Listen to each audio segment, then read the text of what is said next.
الله وبركاته. الحمد لله وحده والصلاة والسلام على من لا نبي بعده أما بعد. أعوذ بالله من الشيطان الرجيم. بسم الله الرحمن الرحيم.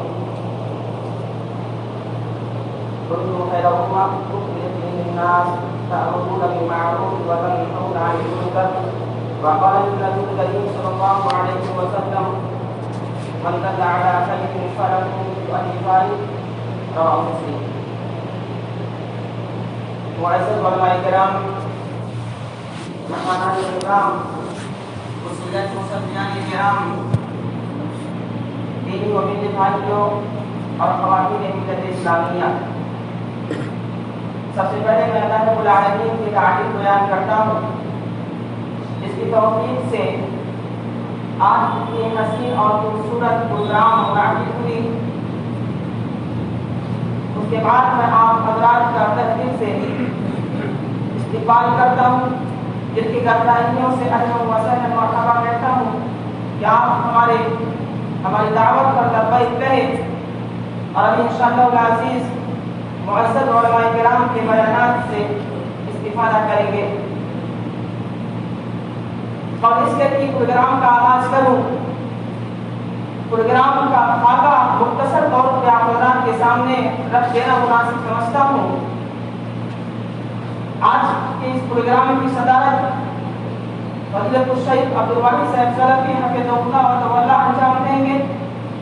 تلاوت کلام اللہ حافظ سلمان احمد فیضی حفظہ اللہ و تعالی انجام دیں گے، جو مدرسہ حاضر کے استاد ہیں۔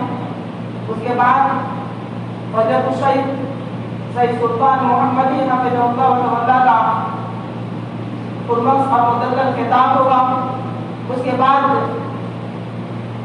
صدارتی کلمات کے لیے سید الشیخ عبدالواحد صاحب حفظہ اللہ و تعالی اپنے کلمات سے ہم سامعین کو محفوظ فرمائیں گے۔ اس کے بعد تشکراتی کلمات اور دعائیہ کلمات کے لیے حافظ سلمان احمد فیضی حفظہ اللہ و تعالی آئیں گے اور وہ تشکراتی کلمات پیش کریں گے۔ اب میں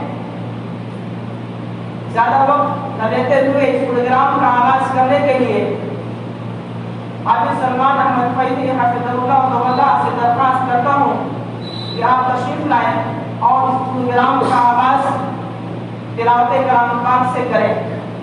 حافظ محمد سلمان فیضی حفظہ اللہ تعالی۔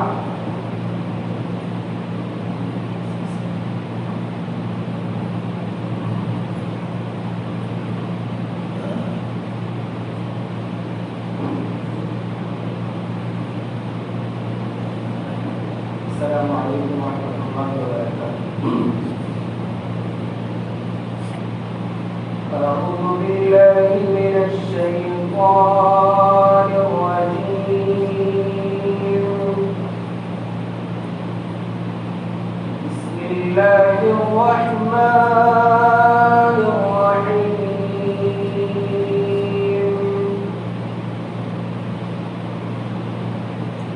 وَإِذْ قَالَ إِبْرَاهِيمُ رَبِّ اجْعَلْ هَٰذَا الْبَلَدَ آمِنًا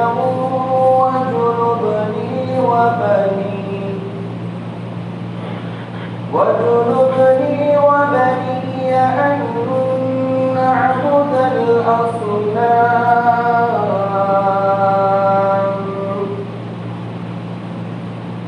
رَبِّ إِنَّهُنَّ أَضْلَلْنَ كَثِيرًا مِّنَ النَّاسِ فَمَن تَبِعَنِي فَإِنَّهُ مِنِّي وَمَنْ عَصَانِي فَإِنَّكَ غَفُورٌ رَّحِيمٌ رَبَّنَا إِنِّي أَسْكَنتُ مِن ذُرِّيَّتِي بِوَادٍ غَيْرِ ذِي زَرْعٍ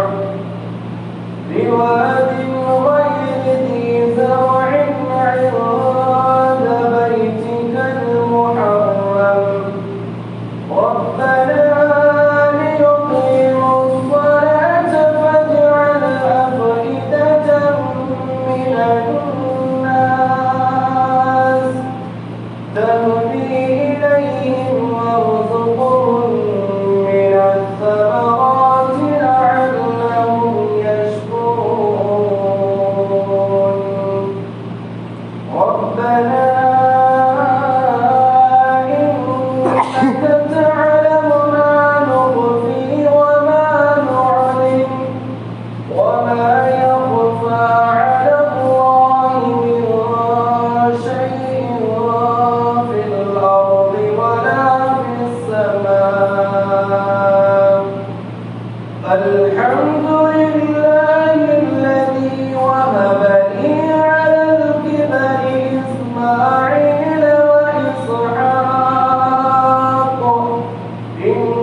ويوم يقوم الحساب. السلام عليكم ورحمة الله.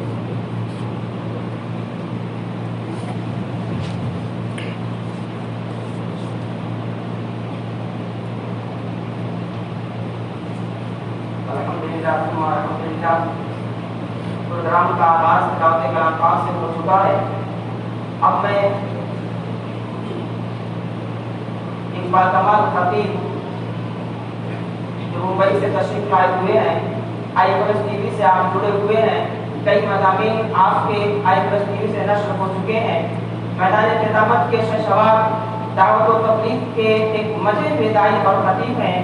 ہندوستان نہ صرف بلکہ ہندوستان سے باہر کے ممالک، ملک اور بیرون ملک کے بڑے بڑے اجلاس اور کانفرنسوں میں شرکت فرما چکے ہیں آپ۔ اس سے میری مراد فضیلت الشیخ سید سلطان محمدی صاحب حفظہ اللہ تعالیٰ ہیں۔ آپ سے میں بہت ہی ادب و احترام کے ساتھ گزارش کرتا ہوں کہ آپ تشریف لائیں اور اپنے معاہدہ حسنہ سے ہم سامعین کو محفوظ فرمائیں۔ فضیلت الشیخ سید سلطان محمدی صاحب حفظہ اللہ تعالیٰ۔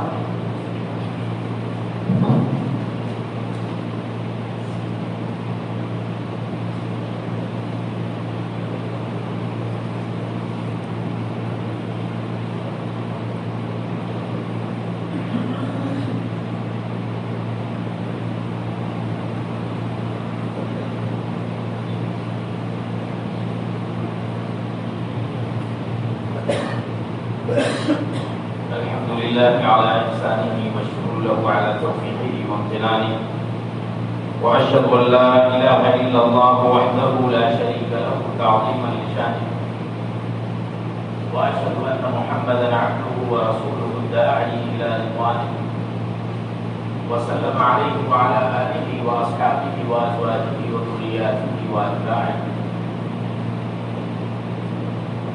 أما بعد فأعوذ بالله من الشيطان الرجيم. بسم الله الرحمن الرحيم. يا أيها الذين آمنوا اتقوا الله حق تقاته ولا تموتن إلا وأنتم مسلمون. يا أيها الناس اتقوا ربكم الذي خلقكم من نفس واحدة وخلق منها زوجها وبث منهما رجالا كثيرا ونساء، واتقوا الله الذي تساءلون به والأرحام إن الله كان عليكم رقيبا. يا أيها الذين آمنوا اتقوا الله وقولوا قولا سديدا يصلح لكم أعمالكم ويغفر لكم ذنوبكم، ومن يطع الله ورسوله فقد فاز فوزا عظيما. وقال جل سبحانه: أعوذ بالله من الشيطان الرجيم. بسم الله الرحمن الرحيم. ألف لام ميم. أحسب الناس أن يتركوا أن يقولوا آمنا وهم لا يفتنون ولقد فتنا الذين من قبلهم فليعلمن الله الذين صدقوا وليعلمن الكاذبين. وعن سعد بن أبي وقاص رضي الله عنه قال: سئل رسول الله صلى الله عليه وسلم: يا رسول الله صلى الله عليه وسلم، أي الناس أشد البلاء؟ فقال عليه الصلاة والسلام: الأنبياء ثم الصالحون ثم الأمثل فالأمثل. يبتلى الرجل بقدر دينه، فإن كان في دينه صلبة زيد في بلائه، وإن كان في دينه رقة ابتلي على حسب دينه. رواه الترمذي وغيره. محترم حاضرین، بزرگان دین، ملت کے بڑی خواہ نوجوان ساتھیوں، سب سے پہلے ہر قسم کی تعریف و توصیف، بڑائی، بزرگی، کبریائی، عظمت و جلال، حمد و ثنا اور شکر و صفات ہو اللہ عظیم وحدہ لا شریک احد و صمد کے لیے، جس نے ہمیں اسلام، قرآن کریم، توحید باری تعالی اور منہج سلف جیسی عظیم نعمتیں عطا فرمائی. ربنا لك الحمد حتى ترضى ولك الحمد إذا رضيت ولك الحمد بعد الرضا.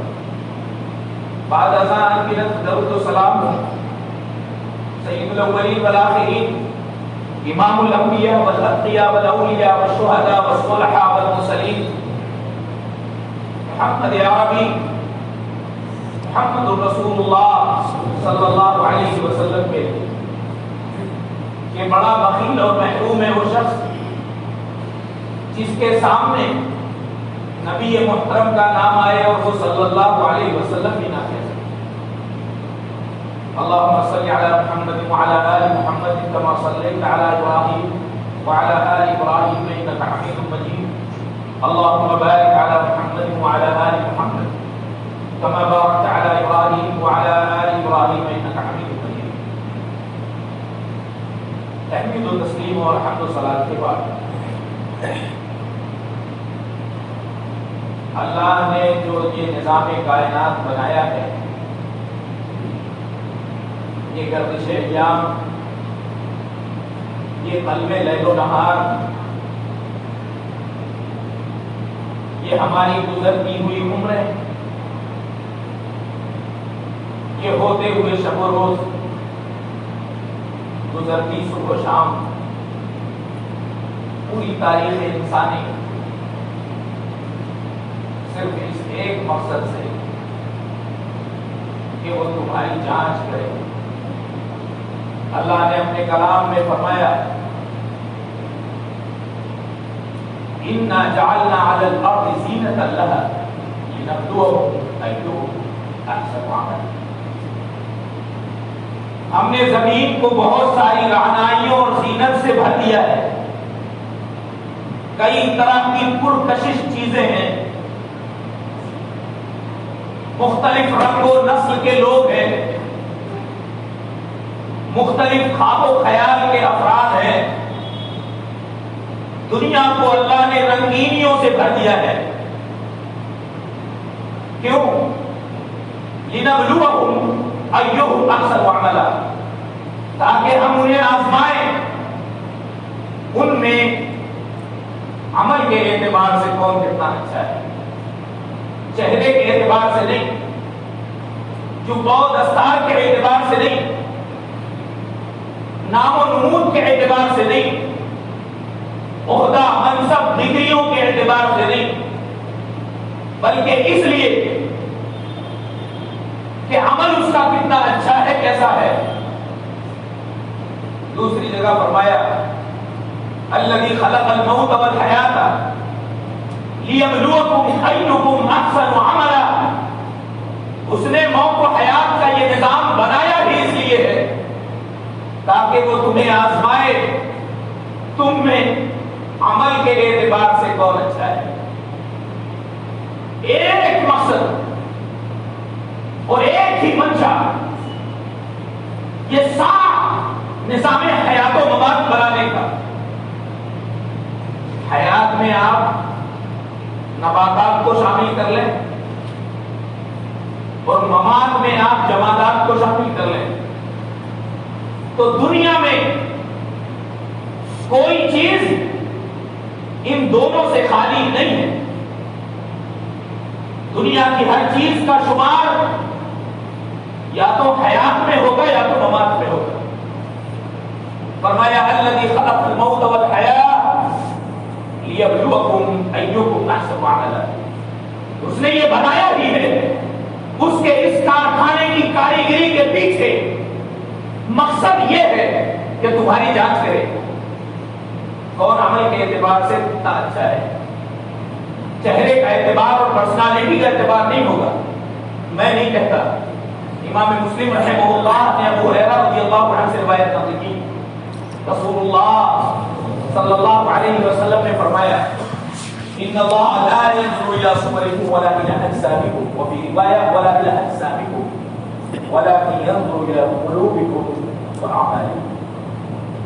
اللہ تمہاری شکل و صورت کو نہیں دیکھے گا، اللہ تمہاری جسامت کو نہیں دیکھے گا. اللہ کو جو مطلوب و مقصود ہے وہ یہ ہے کہ وہ تمہارے دلوں کو دیکھے گا.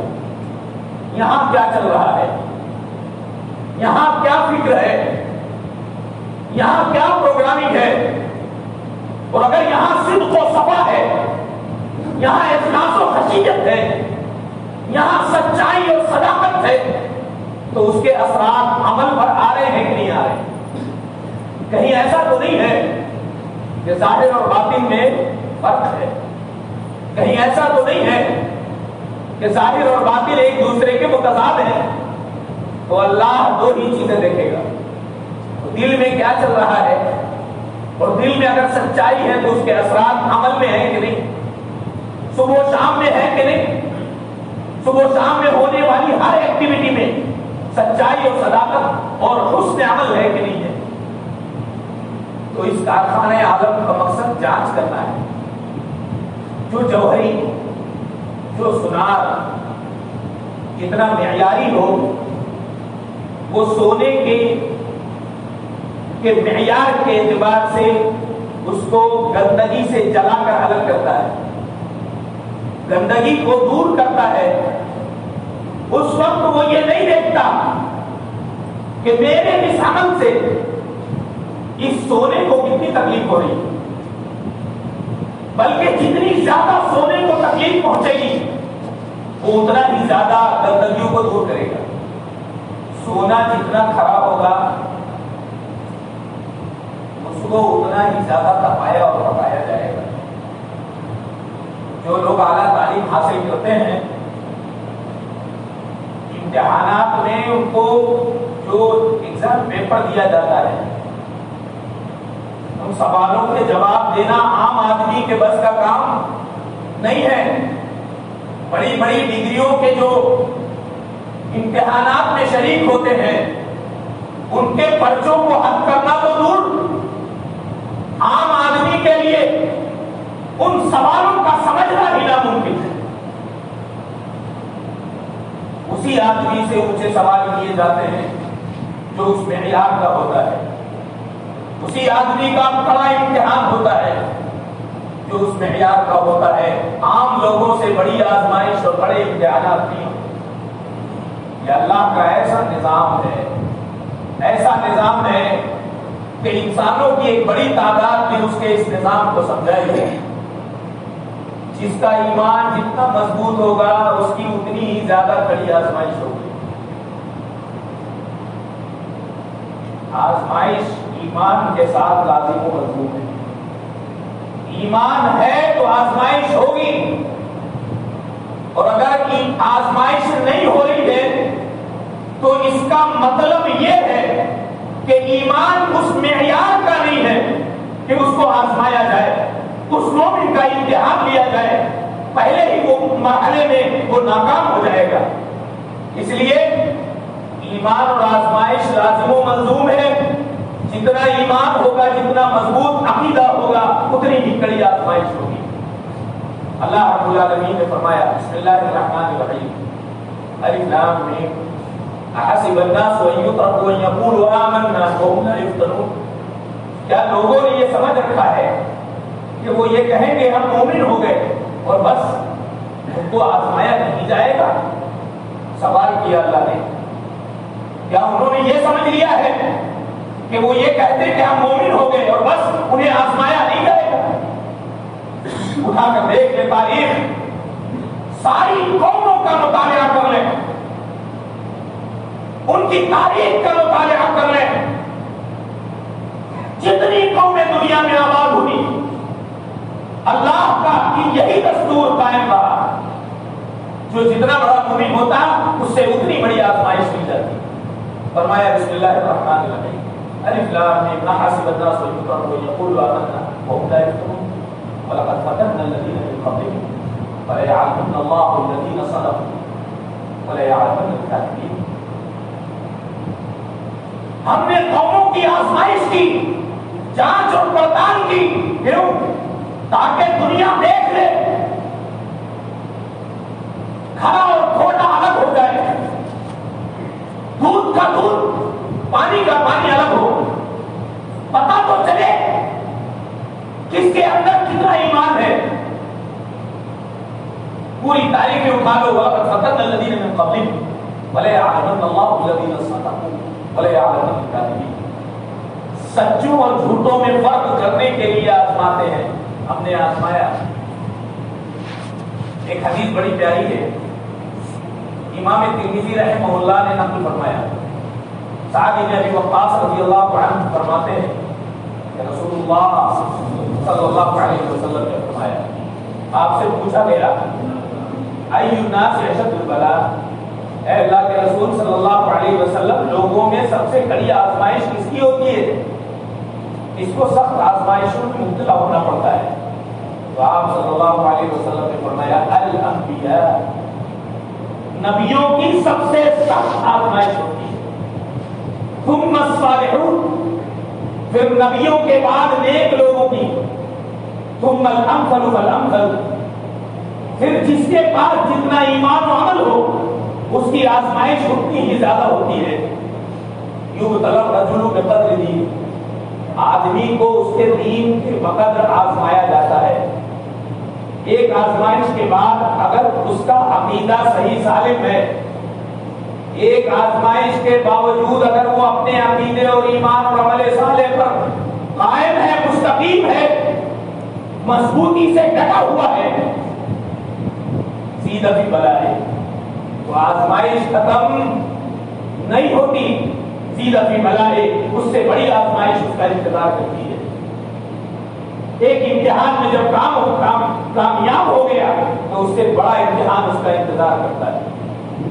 وَإِنْ كَانَ فِي دِينِهِ رَقَّةٌ, اور اگر ایک آزمائش میں نرمی آ گئی, نمازوں سے غفلت ہو گئی, اللہ کے بارے میں, تقدیر کے بارے میں, شریعت مطالعہ کے بارے میں, مذہب اور دین کے بارے میں مختلف طرح کے وساوس کا شکار ہو گیا, عمل سے دور ہونے لگا, مایوسی آ گئی, ڈپریشن میں چلا گیا, ابتلی علی حسب دینہ, تو پھر اس کو اس کے دین کے اعتبار سے چھوٹی موٹی آزمائش میں مبتلا کیا جاتا ہے. پھر اس سے بڑا امتحان نہیں لیا جاتا. بات میں کچھ شک ہے, ساری باتیں صاف ستھری بیان کر دی گئی. کیسے آزمایا؟ کبھی اللہ نے انسانوں کو انسانوں سے آزمایا. اور یہ بات نوٹ کر لیں, اس روئے زمین پر انسانوں کی سب سے زیادہ بڑی تعداد میں انسانوں کی آزمائش دوسرے انسانوں سے ہی ہوتی ہے. یہ بات لکھ لیں, انسانوں کی ایک بڑی تعداد کو دوسرے انسانوں کے ذریعے ہی آزمایا جاتا ہے. یہ اللہ کا بڑا عجیب نظام ہے. دیکھو, حابیل کو اپنے ہی بھائی قابیل سے آزما لیا گیا اور حابیل کامیاب ہو گئے. وہ دیکھو نوح علیہ السلام کو, لوط علیہ السلام کو اپنی بیوی بچوں سے آزمایا گیا. نوح علیہ السلام کو اپنے بیٹے اور اپنی بیوی سے آزمایا گیا, لوط کو اپنی بیوی سے آزمایا گیا. كانتا تحت عبدين من عبادنا صالحين فخانتاهما فلم يغنيا عنهما من الله شيئا. میرے دو نیک بندے نوح اور لوط, ان کی بیویاں تھیں, چاہتی تو دنیا اور آخرت ان کی سمجھ جاتی, مگر انہوں نے اپنے ہی خاوند کے ساتھ خیانت کی. ان کے خاوند اللہ کے برگزیدہ پیغمبر تھے, مگر اپنی ہی بیویوں کو اللہ کے عذاب سے بچا سکے نہیں. تو کبھی کبھی انسان کی آزمائش اپنی بیویوں سے ہوتی ہے, کبھی انسان کی آزمائش جاب منصب والی کسی عورت سے ہوتی ہے, سماج میں جس کی گرفت ہے, روپے پیسے والی خاتون ہے, لوگ اس کی باتوں کا انکار نہیں کرتے, اس عورت کے ذریعے کسی بھولے والے کی آزمائش ہو جاتی ہے. یوسف علیہ السلام نے آخر امراۃ العزیز کا کیا بگاڑا تھا, لیکن امراۃ عزیز سے یوسف کی آزمائش ہو گئی جو ان کی مالکن تھی. کبھی آزمائش اپنے ہی بیٹوں سے ہوتی ہے. یعقوب علیہ السلام کی آزمائش اپنے بیٹوں سے ہو گئی. وہ مقابلے میں آئے بھی تو کون آئے؟ اپنے ہی بیٹے آ گئے. انما اشکو بثی وحزنی الی اللہ, وہ میرے رب شکایت کروں تو کیا کروں, جو بھی منظر ہے تیرے سامنے پیش کر رہا ہوں. مقابلے میں آئے بھی تو بیٹے آ گئے. آزمائش سوتیلے بھائی سے یوسف علیہ السلام کی ہوئی، ایوب علیہ السلام کی آزمائش ایک بڑی بیماری سے ہوگی. تو اکثر انسانوں کی آزمائش دوسرے انسانوں سے ہوتی ہے، پڑوسی کی آزمائش بنتے ہیں. اللہ کا نظام ہے، وہ جانچے گا، پرکھے گا. اس دنیا کی گہما گہمی میں آپ کہاں کھڑے ہیں، آپ کیا سوچ رہے ہیں؟ چھوٹی بیماریوں سے آزمائے گا، بڑی بیماریوں سے آزمائے گا، مال و دولت سے آزمایا جائے گا، غربت سے آزمایا جائے گا. دیکھیے اللہ نے فرمایا میرے بھائی، سارے مومن بھائیوں کو سچے دل سے ان آیتوں کو سمجھنا چاہیے. اللہ نے کیا فرمایا؟ وَكَذَلِكَ جَعَلْنَا لِكُلِّ نَبِيٍّ عَدُوًّا شَيَاطِينَ الْإِنسِ وَالْجِنِّ يُوحِي بَعْضُهُمْ إِلَىٰ بَعْضٍ زُخْرُفَ الْقَوْلِ غُرُورًا وَلَوْ شَاءَ رَبُّكَ مَا فَعَلُوهُ فَذَرْهُمْ وَمَا يَفْتَرُونَ. اور اسی طرح سے ہم نے نبیوں کے دشمن پیدا کیے، نبیوں کے دشمن ہم نے بنائے. نبیوں کو ہم نے بنایا تو ان کے ساتھ ہی ساتھ ان کے دشمن کو بھی ہم نے پیدا بنایا. صالح کو کھڑا کیا تو خضر بن صالح کو بھی ہم نے کھڑا کیا. محمد عربی کو بنایا، نبیوں کا سردار بنایا تو سارے نبیوں سے کڑی آزمائش کی. وہ ابو جہل کو، ابو لہب کو، عقبہ بن ابی معیط کو، امیہ ابن خلف کو، ابی ابن خلف کو، دار الندوہ کو، ان کے پارلیمنٹ کو ہم نے قائم کیا تاکہ ہم اپنے نبیوں کے سردار آمنہ کے لال کی آزمائش کریں صلی اللہ علیہ وسلم. اگر ہمارا کوئی مخالف ہے تو آپ یاد رکھیں کوئی تو ادا ہمارے اندر ایسی ہے جو ہمارے رب کو پسند آتی ہے. اگر ہمارا کوئی دشمن ہے تو آپ یہ نوٹ کر لیں کہ آپ کے اندر کچھ نہ کچھ پھل دینے کی صلاحیت ہے. پتھر انہی درختوں کی طرف آتے ہیں جن درختوں کے اندر پھل دینے کی صلاحیت ہے، جو اپنے معاشرے کے لیے مفید ہوتے ہیں، جن کے اندر گٹس ہوتے ہیں، جن کے اندر کچھ صلاحیتیں ہوتی ہیں. لوگ انہی لوگوں کی طرف متوجہ ہوتے ہیں، انہی کو کھینچنے، انہی کو نوچنے، انہی کو کمزور کرنے کی فکر کرتے ہیں. انہی کے خلاف سازشیں ہوتی ہیں.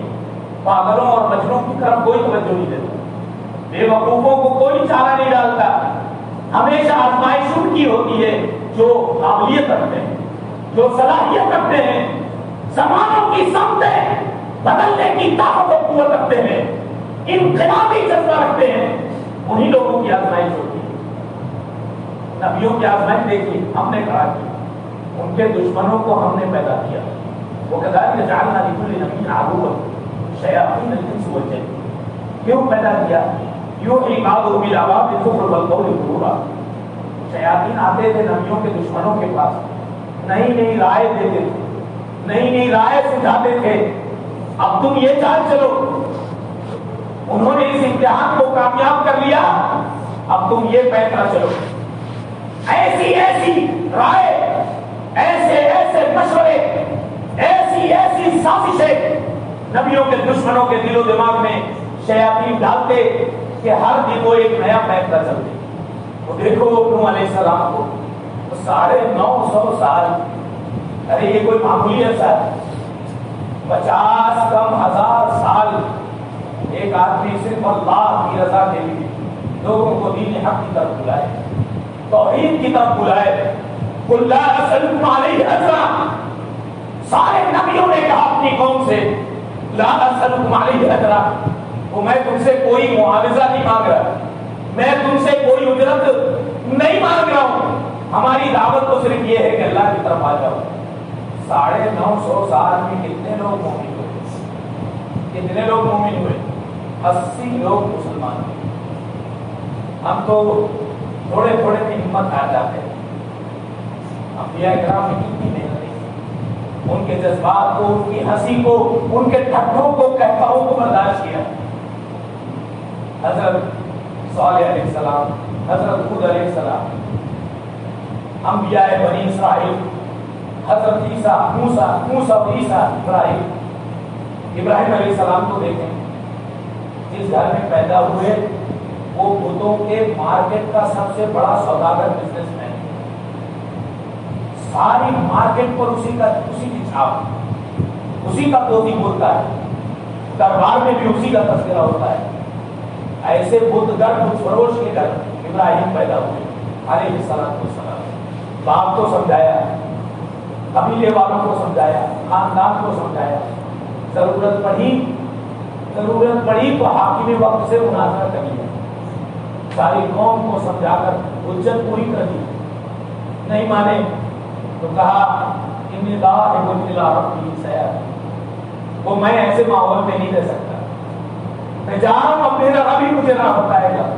ہجرت کر گئے، کہاں سے کہاں تک ہجرت کی، یہ وسائل کا دور ہے، ٹیکنالوجی کا دور ہے، آپ جائزہ میں کہاں سے کہاں، عراق کے علاقے پور سے، ملک شام سے، خانے کعبہ ملک شام، ان دنوں صحرا کی گرمی، حرارت، کوئی وسیلہ نہیں، کوئی توسط،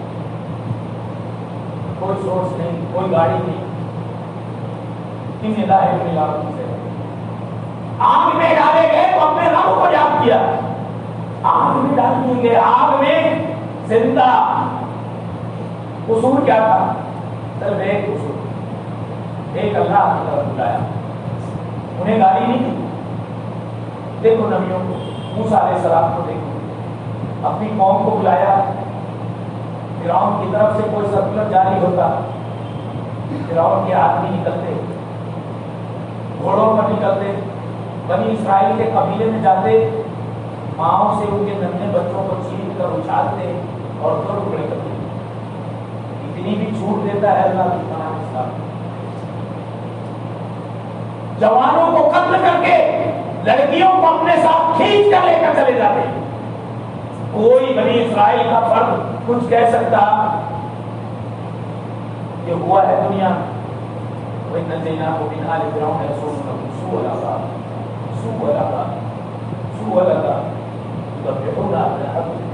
يُذَبِّحُونَ أَبْنَاءَهُمْ وَيَسْتَحْيُونَ نِسَاءَهُمْ وَفِي ذَلِكُمْ بَلَاءٌ مِنْ رَبِّكُمْ۔ وہ تمہارے بیٹوں کو ذبح کر دیتے تھے، 20-22 سال کا جوان بیٹا ماں باپ کے سامنے کاٹا، جوان بیٹی کو کھینچ کر لے کر چلے گئے۔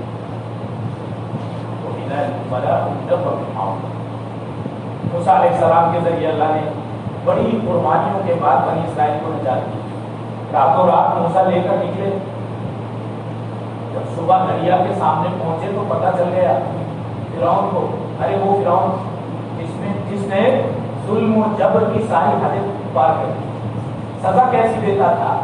اگر دایاں ہاتھ کاٹتا تو بایاں پیر کاٹ دیتا، دیوار میں کیل سے ٹھونک دیتا، دیوار میں چوم دیتا۔ نیت نئی سزائیں اگر کسی نے شروع کی ہے تو فرعون نے، ایسا ظالم و جاہل بادشاہ، اس نے ربوبیت کا اعلان کر دیا، میں رب ہوں، میری پرستش کرو، ایسا ظالم ہوگا؟ اس کو صبح پڑھ کے پتہ چل گیا کہ موسیٰ بنی اسرائیل کو لے کر نکل گئے، اپنی ساری فوج، ساری بٹالین لگا دی، تو چلو، ہر طرح کے فوجی شامل تھے، ہر طرح کے نئے نئے ہتھیار تھے۔ اور غلط بات، ہم کہہ رہے ہیں ہم پریشان ہیں، ہم نے پریشانی ایک ہی کہا ہے، پہلے قربانی دی۔ بزرگ ہیں، چھوٹے چھوٹے بچے ہیں، ان کی مائیں، ان کی بہویں، ان کی بیٹیاں ساتھ میں ہیں، ان کا تھوڑی جمع پونجی ساتھ میں ہے، ان کے جانور چوپائے ساتھ میں ہیں، پوری قوم نے اپنی آنکھوں سے دیکھا، اے موسیٰ سامنے دریا ہے، پیچھے فرعون پوری لشکر کے ساتھ آ رہا ہے، اے موسیٰ ہم کیا کریں؟ موسیٰ نے کہا، دیکھو وہ منظر بھی دیکھا ہے مومنوں نے، یا قوم ان کنتم آمنتم باللہ فعلیہ توکلوا ان کنتم مسلمین۔ اے میری قوم کے لوگوں، اگر تم اللہ پر ایمان لائے ہو تو پھر اللہ ہی پر بھروسہ کرو، اگر تم مسلمان ہو۔ بھروسہ کیا، دنیا نے دیکھا، جس پانی کا کام ڈبونا تھا اسی پانی نے راستہ فراہم کر دیا، اللہ نے بچا دیا۔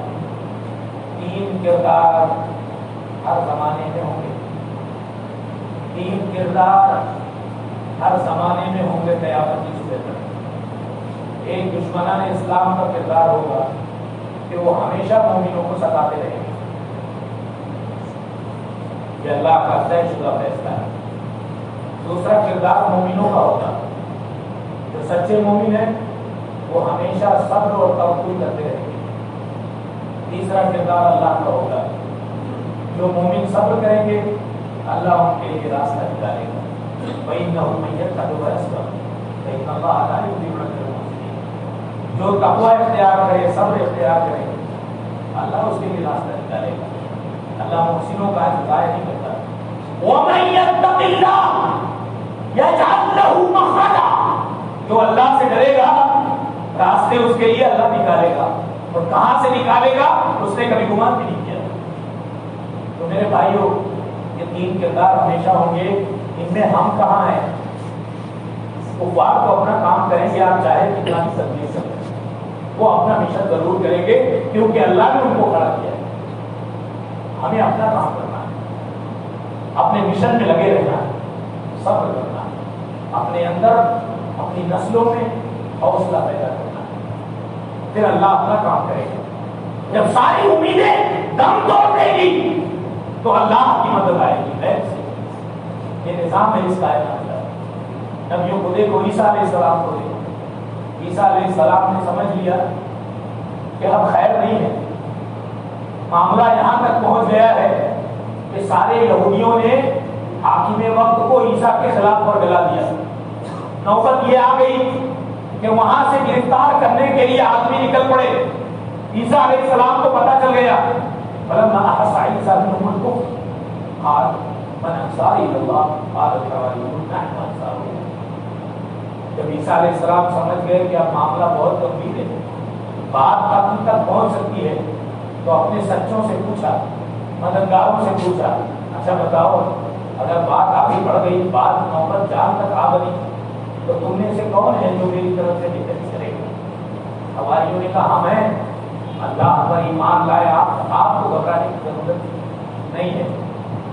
اللہ نے ایسا نظام، ہمارے صاحب ہمیشہ سے وزلزلوا زلزالا شدیدا، یہ روایت ہے، یہ حقیقت ہے، ہمیشہ سے مومنوں کو دشمنوں سے جھنجھوڑا گیا ہے، پرکھا گیا ہے، ان کی جانچ کی گئی ہے، انہیں دیکھا گیا کہ آپ یہ کیا سوچ رہے ہیں، ابھی ان کی زبان پر کیا ہے، یا آپس میں کیا ڈسکس کر رہے ہیں۔ ان کے ساتھ حالات بدلتے رہیں گے، ہمارے اور آنکھیں چلتی رہیں گی۔ حضرت عیسیٰ اور سارے نبی اولو العزم پیغمبروں کے بارے میں اللہ نے اپنے آخری نبی سے کہا فاصبر کما صبر اولو العزم من الرسل، جیسے بڑے بڑے نبیوں نے اولو العزم پیغمبروں سے صبر کیا، آپ بھی صبر کریں، یہی نبیوں کا راستہ ہے۔ میں اپنے نبی کے بارے میں کیا بتاؤں، ہم شکوے کرتے ہیں، نبی علیہ السلام خانہ کعبہ کے پاس لیٹے ہوئے تھے،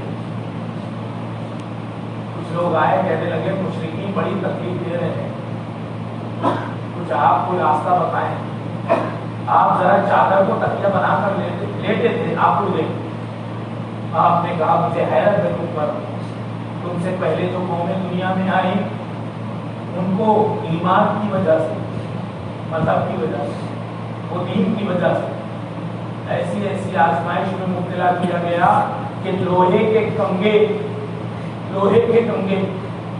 ان کے زندہ جسموں پر پھیر دیے گئے، جس سے چمڑا ہی نہیں، گوشت ہی نہیں، ہڈیاں متاثر ہو گئی، انہیں درمیان سے 2 ٹکڑا کر دیا گیا، لوہے کے آرے چلا دیے گئے، مگر ایسی آزمائشوں نے ان کو دین سے نہیں پھیرا، وہ اپنے دین پر ڈٹے رہے۔ نبیوں نے سکھایا، صالحین نے سکھایا، مومنوں نے سکھایا، ہم جان تو دے سکتے ہیں، عقیدے کی سودے بازی اسلام سے کمپرومائز نہیں کر سکتے، یہ ہماری تاریخ رہی ہے۔ یہی ہمارا اتحاد ہے. جی جوڑا جائے گا. وہ نبی کو دیکھیں. میں کچھ جھلکیاں پیش کروں. پڑوسی تھے عقبہ ابن ابی معیط, امیہ ابن خلف, ابی ابن خلف. ہاں ایسے پڑوسی تو ہمارے نہیں ہیں. وہ آنکھ سے کھیلتے تھے, آنکھیں کھیل رہے ہیں, جانوروں کی آنکھیں کھینچ کر اسے گھما رہے ہیں, اور عقبہ ابن ابی معیط گھماتا ہے اور ایسے انداز سے اپنے دوستوں کو کہے لگا کر, ہنس کر ایسے انداز سے گھما کر دیکھتا ہے کہ جا کر نبی محترم کی گنپٹی پر بن جاتی ہے. آنکھ تو پھنس گئی جانور کی آنکھ. آپ اپنے اس گردن سے آنکھ کو نکال رہے ہیں, ایسے آنکھ گھما رہے ہیں کہ نبی کے گھر کے صحن میں جو ہانڈی چڑھی ہے ٹھیک اسی ہانڈی میں وہ آنکھ گرنی چاہیے. یہ ایک دن کا مسئلہ نہیں ہے, یہ روز کا مسئلہ ہے. کوئی گھر کا کوڑا کرکٹ کچرا لا کر آپ کے گھر کے سامنے ڈال رہا ہے, کوئی کانٹے لا کر ڈال دے رہا ہے, کوئی گندی اوچھ لا کر آپ کے دروازے پر ڈال دیتا ہے. آپ صرف ایک جملہ کہتے ہیں, بئس العشیرہ, بئس العشیرہ. تم کتنے برے پڑوسی ہو. ایسے آزمایا گیا. حتیم میں آپ سجدہ کر رہے ہیں, حتیم کی جگہ پر گندی اوچھ, اونٹ کی گندی اوچھ جس میں غلاظت بھری رہتی ہے, اوچھ گندی اوچھ لا کر آپ کی پیٹھ پر ڈالتی ہے. ہم کہہ رہے ہیں ہم پریشان ہیں. ہم نے پریشانی دیکھی کہاں ہے, آزمائش کا ہم نے جائزہ کہاں لیا ہے. گندی اوچھ کو پھینکا گیا. آپ کی نماز پڑھ رہے ہیں, آپ کی گردن میں چادر ڈال کر مروڑ رہے ہیں, آپ سجدے میں ہیں. خانہ کعبہ کے صحن میں ہم تو بہت دور ہو گئے صاحب. خانہ کعبہ کے صحن میں نبی نماز پڑھ رہے ہیں. وہ کفار و مشرکین چادر گردن میں ڈال کر اس کو موڑتے ہیں اور ٹھٹا لگاتے, ہنستے. دیکھو دیکھو محمد کی حالت دیکھو. قریب تھا کہ گردن بھیج جاتی, جان نر کرے سے نکل جاتی. آپ نے ان کو بھی برداشت کیا, کبھی پلٹ وار نہیں کیا, صبر کرتے رہے, ان کے حق میں بھی دعا کرتے رہے. لوگوں کو اپنے کردار سے سکھایا, سمجھایا. مکہ والوں سے ذرا امید کم ہونے لگی, طائف چلے گئے. طائف کے سرداروں کے پاس گئے, امید لے کر گئے تھے شاید یہ پہاڑی کے لوگ میری بات مان لیں گے. ارے بڑے بڑے سرداروں کو جو باہر بیٹھے تھے ان کے پاس جا کر کہا ذرا دو بات میری سن لیں. کہا کون ہو؟ شاید تم وہی آدمی ہو جس نے مکہ میں نبوت کا دعویٰ کیا ہے. ہاں ہاں یہ وہی شخص ہے جس نے نبوت کا دعویٰ کیا ہے. ایک مجال ہے کہ ایک لفظ تو کہے, ایک لفظ نہیں کہنا. ارے میری بات تو سنو, ذرا دو بات مجھے کہہ لینے دو. ساتھ میں زید بن حارثہ ہے. نہیں نہیں اس کی بات سننا. ارے اگر تیرا دین سچا ہوتا تو مکہ اور طائف کے کسی سردار کے پاس جبرائیل آتے. جبرائیل مکہ اور طائف کے کسی مالدار کے پاس آتے اگر تیرا دین سچا ہوتا.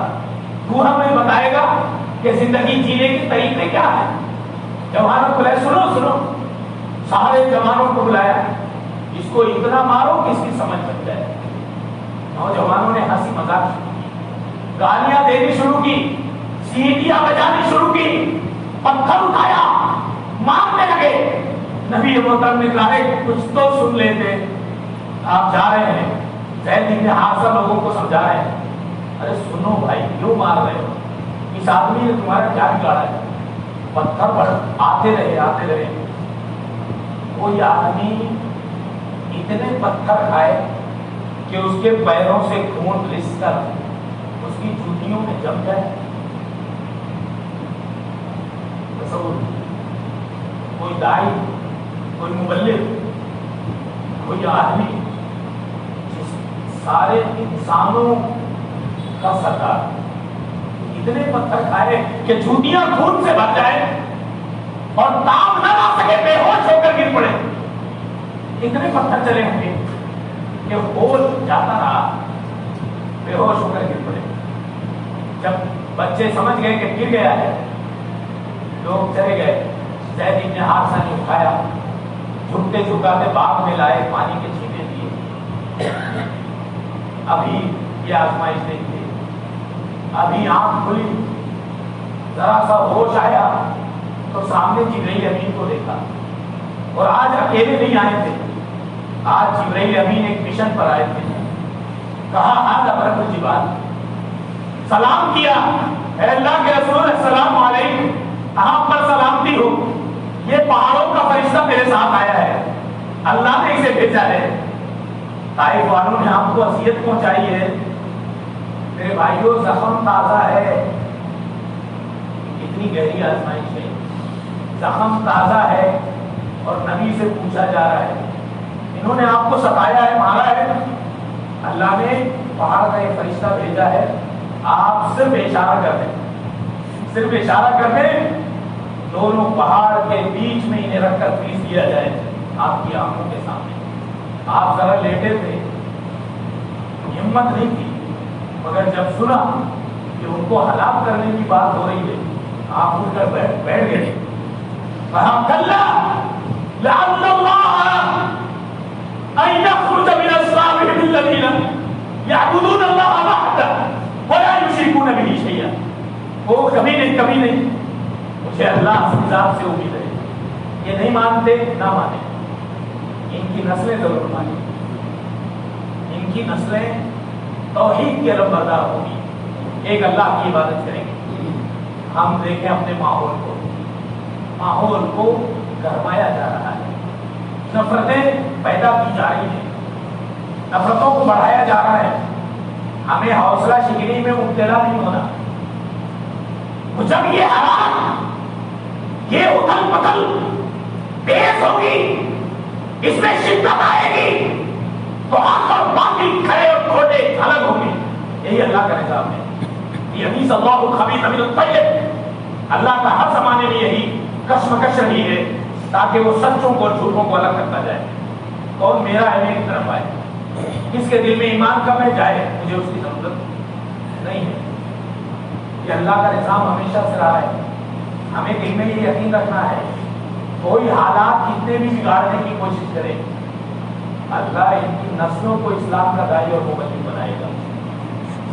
حالات بدلیں گے، لوگوں کو یقین نہیں آئے گا کہ یہ وہی سرزمین ہے جہاں سے اسلام کی امیدیں ختم ہوئی، یہی اسلام کا مرکز سمجھ جائے.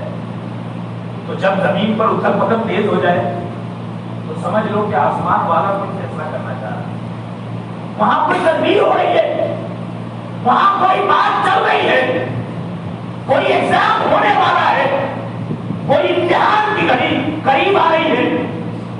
زیادہ شور ہنگامہ ہو رہا ہے، خوش ہو جائیے، مطمئن رہیے، لوگوں کو مطمئن کیجیے.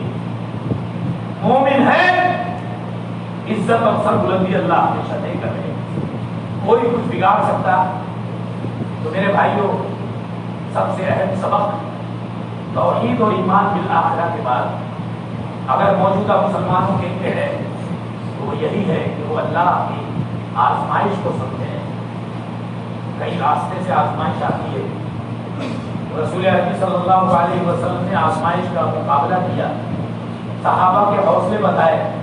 وہ دیکھو علی یاسر کو، وہ عمار ابن یاسر، وہ ان کے ابا یاسر، وہ سمیہ، وہ کل تک جو دوسروں کی بنو مخزوم کی خدمت کرتی تھی، اس کو سمجھ گیا اسلام کیا ہے. سارے میدان میں غریبوں کو جمع کر کے زمین میں گاڑ دیا گیا ہے. مکہ کا وہ دن یاد ہے، تاریخ نے رقم کیا. حالات انتہائی ناسازگار، غربا، فقراء، کمزور، سماج کے دبے کچلے لوگ گھروں میں سہمے بیٹھے ہیں. کب ہماری باری آتی ہے، کب کیا ہوگا. ابھی ان لوگوں کی آوازیں آ رہی ہیں، تھوڑی دیر بعد ہمیں کھینچا جائے گا، لے جایا جا رہا ہے، مارا جا رہا ہے، اذیتیں دی جا رہی ہیں. نبی محترم فرماتے ہیں صلی اللہ علیہ وسلم، صبرا صبرا آل یاسر فإن موعدکم الجنہ، صبرا آل یاسر فإن موعدکم الجنہ. اے آل یاسر، جمے رہو، جمے رہو، ڈٹے رہو، صبر کرتے رہو، تمہارا ٹھکانا جنت ہے. نبی وعدہ کر رہے ہیں اللہ کی طرف کہ آل یاسر شہید ہو گئے، اماں ابا بیٹے کے سامنے شہید ہو گئے، مگر توحید سے کوئی کمپرومائز نہیں، کوئی سمجھوتا نہیں۔ ہمیں اپنے دین پر فخر ہونا چاہیے، ہمیں اپنی شریعت پر فخر ہونا چاہیے۔ ایسے نبیوں کو قوموں کو آزمایا گیا، ساری باتیں میں عرض نہیں کر رہا ہوں، قوموں کو دیکھ رہے اصحاب کہف کو آزمایا گیا، وہ بیچارے مارے ڈر اور خوف کے جا کر غار میں پناہ لیے، لیکن بادشاہ کو سجدہ نہیں کیا۔ ارے اس میں 2-3 ایسے تھے جن کی مسے بھی نہیں بھیگی تھی، مونچھ بھی نہیں آئی تھی، ان کو یہ سمجھ گیا کہ یہ باطل ہے، ہم اس کے سامنے نہیں جھک سکتے۔ اللہ کیسے چنتا ہے؟ ایک نے کہا آج کے دن سبھی لوگوں کو بلاوا آیا ہے، بادشاہ یہ دیکھے گا کہ سجدہ کون کرتا ہے۔ چند لوگوں کے بارے میں خبریں ملی ہیں کہ وہ مسلمان ہو گئے، تو ایک مارے فکر کے اپنی توحید کو چھپائے تھا، کیا کروں کیسے کروں، اکیلا واحد واحد سوچ رہا ہے کیا کروں، جا کر کے ایک درخت کے نیچے ریت پر بیٹھ گیا، سوچ میں مبتلا ہے کیا کروں، آج تو بادشاہ کے سامنے پیشی ہے، سب لوگ اسے سجدہ کریں گے اور میں اس کو سجدہ نہیں کر سکتا، تو کروں کیا، سوچ میں بیٹھا ہے۔ ایک دوسرا آیا، دوسرا کسی اور راستے سے آیا، اس کو اس کا علم نہیں ہے، اس کو اس کا علم نہیں ہے، ارے یہ بھی توحید والا ہے، یہ بھی توحید والا ہے۔ دوسرا آ کر ذرا دور بیٹھ گیا، وہ اپنی دنیا میں مست ہے، پتہ نہیں اس کو معلوم ہے کہ نہیں یہ کون آدمی ہے، اس کو بھی خبر ہے کہ نہیں، میں سجدہ نہیں کروں گا، چاہے جان کوئی میری لے لے، میں سجدہ نہیں کروں گا۔ تیسرا آیا، وہ بھی بیٹھ گیا، 2-3 جمع ہو گئے، آپس میں باتیں شروع کر دی، خیر خیریت لی، بات پتہ چلی، ارے میں اس طرف سے آیا تھا، میں اس طرف سے آیا تھا۔ اللہ نے کیسے دلوں کو ملا دیا، اللہ نے کیسے ایک جگہ جمع کر دیا۔ روحیں عالم ارواح سے، روحیں عالم ارواح سے، عالم ارواح میں جو ساتھ میں رہتی ہیں، دنیا میں ان کو کہیں بھی پھیر دیا جائے، کسی نہ کسی بہانے وہ روحیں چل چل کے آپس میں عالم ارواح میں جو ساتھ میں تھی وہ ایک جگہ جمع ہو جاتی، کسی عقیدے کے تحت، کسی مفاد کے تحت، کسی مسلک کے تحت، کسی مقصد کے تحت۔ الارواح جنود مجندہ، الارواح جنود مجندہ، اللہ کا وہ لشکر ہے یہ روحیں عالم ارواح میں جو ساتھ میں تھی، دنیا میں ایک جگہ جمع ہوتی ہے، خود جمع ہو رہی ہیں روحیں، دھیرے دھیرے ساتھ ہو گئے، کتا بھی ان کے ساتھ تھا، کہا چاہے جو ہو جائے ہم تو سجدہ نہیں کریں گے، ہمت اللہ نے دی۔ انہم فتیۃ آمنوا بربہم وزدناہم ہدی، وہ تو ایک قدم چل دو، جو میرے طرف چل کر آئے گا میں اس کی طرف دوڑ کر جاؤں گا۔ انہوں نے ہمت جٹائی، ہم نے ان کے ایمان میں اضافہ کیا، انہوں نے ایمان کا اعلان کیا، ہم نے ان کے دلوں کو ہدایت دی۔ وَمَن يُؤْمِن بِاللَّهِ يَهْدِ قَلْبَهُ، جو اللہ پر ایمان رکھتا ہے اللہ اس کے دل کو سنبھالتا ہے، وسوسوں سے بچاتا ہے، حوصلہ عطا کرتا ہے، ہمت عطا کرتا ہے۔ مومن کا کام صرف آگے بڑھنا ہے، مدد کرنا، راستے ہموار کرنا، راستے نکالنا، مسائل کو بیت سے حل کرنا، یہ ان مومنوں کے رب کا کام ہے۔ تو میرے بھائیوں، اصحاب خندق کو دیکھ لو، ایمان کی وجہ سے پوری خندق کھود دی گئی، خندق کو آگ سے بھر دیا گیا، حاکم وقت اور سارے لوگ تخت اور کرسیاں لگا کر بیٹھے، تماشا دیکھنے بیٹھے کہ مومن کیسے جلتے ہیں، ان کو بھی دیکھیں کیا کر لیتے ہیں۔ ایک کے بعد ایک سارے گھرانوں کو اجاڑ کر مومنوں کو گرفتار کر کے لایا جا رہا ہے۔ کہاں لے جایا جا رہا ہے؟ سارے انسانوں کے سامنے آگ کی کھائی میں ان کو ڈالا جائے گا۔ جرم کیا ہے؟ انہوں نے کسی کا مال چوری کیا ہے؟ نہیں، ان کا جرم صرف ایک ہے، ان کا ایمان۔ یا تو یہ پلٹ جائے یا تو پھر ان کو آگ کی پانی میں ڈالا جائے گا۔ تو سارے لوگ آئے، پھر ایک کے بعد ایک ڈالا جاتا رہا۔ ایک عورت کو لایا گیا، تو عورت کی ہمت حوصلہ باقی تھا، مگر اس کے ساتھ ایک چھوٹا سا بچہ تھا. بچے کو اس نے دیکھا تو ذرا ایک دو قدم پیچھے ہٹی. بچے کو دیکھ کر کہاں گئی, میں تو خود جاؤں گی, مجھے دھکا دیا گیا تو میں چلی جاؤں گی, میرے بچے کا کیا ہوگا. ماں کی تڑپ گئی. تاریخ نے نقل کیا, تاریخ کی کتابوں میں سنہرے الفاظ سے موجود ہے. بچے نے کہا اماں ڈریو مت, ہم حق پر ہیں. ماں نے دیکھا اتنا سا بچہ اتنی بڑی بات کر رہا ہے, ماں کا حوصلہ بڑھ گیا. اللہ نے ایسے مدد کی اور اللہ نے قبول کر لیا. یہ بھی آپ کے حوالے کر دیا گیا. قوموں نے ہمیں سکھایا ہے, انبیاء نے, صدیقین نے, شہداء نے, صالحین نے ہمیں سکھایا ہے کہ ہمیں صبر کرنا. لَتُبْلَوُنَّ فِي أَمْوَالِكُمْ وَأَنفُسِكُمْ وَلَتَسْمَعُنَّ مِنَ الَّذِينَ أُوتُوا الْكِتَابَ مِنْ قَبْلِكُمْ وَمِنَ الَّذِينَ أَشْرَكُوا أَذًى كَثِيرًا وَإِن تَصْبِرُوا وَتَتَّقُوا فَإِنَّ ذَلِكَ مِنْ عَزْمِ الْأُمُورِ. تم اگر مومن ہو تو تم کو تمہارے مال کے بارے میں, تمہاری تجارت کے بارے میں, تمہاری صنعتوں کے بارے میں, تمہاری معیشت کے بارے میں, تمہاری جان کے بارے میں ضرور آزمایا جائے گا. لکھ لو, ضرور آزمایا جائے گا. اور وہ آزمائش جیسے تم سے پہلوں آدمی کی تمہاری ہوگی. کفار مشرکین کی طرف سے تم اپنے بارے میں, اپنے رب کے بارے میں, اپنے دین کے بارے میں, اپنے مذہب کے بارے میں, اپنے نبی کے بارے میں, ہمارے نبی نے بھلا ان کا کیا بگاڑا ہے. ہمارے نبی کو دنیا سے گئے 14.5 سال ہو, بھلا ہمارے نبی نے ان کا بگاڑا کیا ہے. مگر یہ جب تک گالی نہ دے لیں, جب تک برائی نہ کر لیں, ان کا مشن پورا نہیں ہوگا. ان کا یہی مشن ہے. ہمارا مشن سب ہے. ہمارا مشن نبیوں کا مشن ہے. وَإِن تَصْبِرُوا وَتَتَّقُوا فَإِنَّ ذَلِكَ مِنْ عَزْمِ الْأُمُورِ. تم اگر صبر کرو گے, پرہیزگاری اختیار کرو گے, تو یہی تو حوصلے والوں کا کام ہے. میں 2-4 باتیں کروں گا. میرے بھائیوں, نبیوں اور صحابہ کی بات نہیں ہے. صحابہ کرام کا اگر ان کی کتاب کھولی جائے تو پوری رات ناکافی ہے.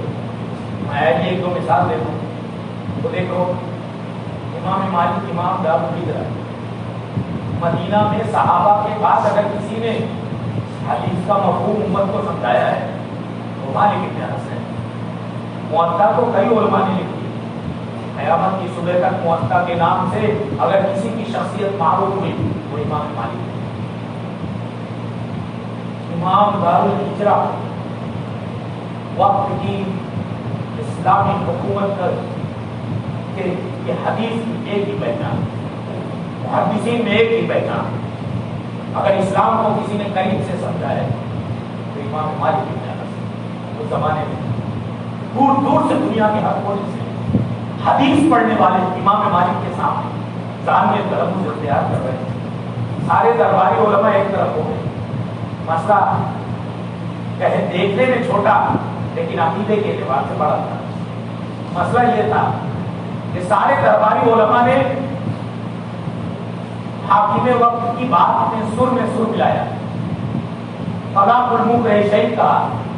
کسی آدمی کو, کسی شوہر کو ہتھیار رکھ کر یہ کہا جائے چل اپنی بیوی کو طلاق دے دی تو جان لے لوں گا, تو طلاق ہوگی کہ نہیں ہوگی؟ سارے درباری علماء نے کہا طلاق ہو جائے گی کیونکہ طلاق دے رہا ہے. امام مالک نے کہا نہیں, طلاق المکرہ نہیں سکتی. جان کی دھمکی دے کر کسی کو یہ کہا جائے بیوی کو طلاق دے, اگر وہ بول نہیں دے تو طلاق نہیں ہوگی کیونکہ اس کو جان کا ڈر ہے. امام مالک کو ایسے کر لیا گیا. امام دار الہجرہ گرفتار کرنے والے کفار مشرکین نہیں تھے. کفار مشرکین نہیں تھے, مسلمانوں میں سے تھے. اریسٹ کر لیا گیا. ارے ان کے مقام و مرتبے کا خیال بھی نہیں کیا گیا. کیوں؟ اس لیے کہ اللہ کی طرف سے لکھا تھا. ولو شاء ربك ما فعلوا فذرهم. اللہ نے جو میں نے نبیوں کے بارے میں کہا, اللہ نے فرمایا تیرے رب کی مشیت ہوتی تو ایسا نہیں کر سکتے. یعنی ایسا کرنے میں بھی تیرے رب کی رضا ہے. فذرهم وما يفترون. چھوڑ ان کو اور ان کی مکاری سازشوں اور ان کی افترا پردازی جھوٹ کو. یہ تو ایسا کرتے رہے. اب ان کا بھی کیا تذکرہ کرنا. امام مالک کو گرفتار کر لیا گیا، کوڑے مارے گئے، کوڑے مار کے چہرہ بدل دیا گیا، مار پڑی چہرے پر، پیٹھ پر، کندھوں پر، مونڈے اٹھتے نہیں تھے تو رفع الیدین نہیں کر پا رہے تھے۔ امام مالک سے کسی نے پوچھا کیا آپ بھی مالک ہیں؟ تو آگے بڑھے، ایھا الناس، اے لوگوں ادھر آؤ، سنو میری بات، میں یعرفنی انا مالک بن انس قد یعرفنی، جو پہچانتا ہے مجھے کہ میں مالک بن انس ہوں وہ تو پہچانتا ہی ہے، ومن لم یعرفنی، ومن لم یعرفنی، وہ جو مجھے میں پہچان نہ سکے کہ میں کون ہوں تو سن لے، انا مالک بن انس واقول طلاق المکرہ لیس بی، میں مالک بن انس ہوں اور میں پھر کہتا ہوں زبردستی کی طلاق مانی نہیں جائے گی۔ سمجھوتا نہیں کیا، یہ ہمارے اسلام میں ہے۔ امام احمد بن حنبل کو دیکھو، سارے درباری علماء ایک طرف ہو گئے، مسئلہ خلق قرآن کا تھا۔ یہ کتاب جو کتابی شکل میں قرآن ہے کیا ہے؟ اللہ کا کلام ہے کہ اللہ کی مخلوق ہے؟ کہنے کو تو بات چھوٹی سی تھی، مسئلہ عقیدے کا تھا۔ سارے دنیا دار، پیٹ پرست علماء درباری ہو گئے، سب نے مان لیا ہاں قرآن اللہ کی مخلوق ہے۔ اور امام احمد بن حنبل کے ساتھیوں میں سے بھی کچھ لوگوں نے کہا احمد ایک جملہ بول کیوں نہیں دیتے؟ کہا اللہ کو کیا بول دکھاؤں گا، اور میرے بعد میرے جو لوگ منتظر ہیں قلم اور کاغذ لے کر، احمد بن حنبل کا کیا موقف کب لکھیں گے؟ میڈیا والے کھڑے ہیں، میں جیل میں ہوں تو کیا ہوا؟ اللہ کو، ان لوگوں کو، اپنے بعد والوں کو، اور میں نہیں کہتا، سن لو، امام احمد بن حنبل نے مسند احمد لکھ کر قیامت کی صبح تک مسلمانوں پر جو احسان عظیم کیا ہے آپ اس کا بدلہ دنیا میں کر سکتے ہیں۔ امام الورع، امام المتقین، پرہیزگاروں کا امام، امت نے احمد بن حنبل جیسا انسان پھر نہیں دیکھا۔ تقویٰ سیکھنا ہے، اگر صحابہ سے نہیں سیکھتے تو احمد بن حنبل سے سیکھتے۔ ایک کپڑا، ایک ہی کپڑا، کہا ہے کیا بات ہے آج احمد کلاس میں نہیں آیا؟ وہ تو کبھی ناغہ نہیں کرتا۔ پتہ چلا کہ ایک چھوٹا سا کپڑا لپیٹے ہیں اور اپنا کپڑا دھو کر کے دھوپ میں سکھانے کے لیے ڈالے۔ ایک دن جو دن کپڑا دھونا ہے وہ دن احمد کلاس میں نہیں آتے۔ کیوں؟ اس لیے کہ ان کا کپڑا تو دھو کر سوکھنے میں گیا ہے۔ ہم کہاں ہیں صحابہ بھی ہم کس منہ سے بات کریں، آپس میں لڑائی جھگڑا کریں، منہج صحابہ کی بات کریں؟ ہم نے تو قربانی ہم دیکھی ہے، ہم نے تو آزمائش کو بھی دیکھا سمجھا نہیں ہے۔ وہ احمد بن حنبل ہے، مورخین نے لکھا وہ کوڑا مارا جاتا کہ اگر ہاتھی پر برسایا جائے، ہاتھی کو مارا جائے تو ہاتھی سدھار دے، مگر احمد بن حنبل رہے مارو جتنا مارنا ہے۔ مگر میں کہتا ہوں ان القرآن کلام اللہ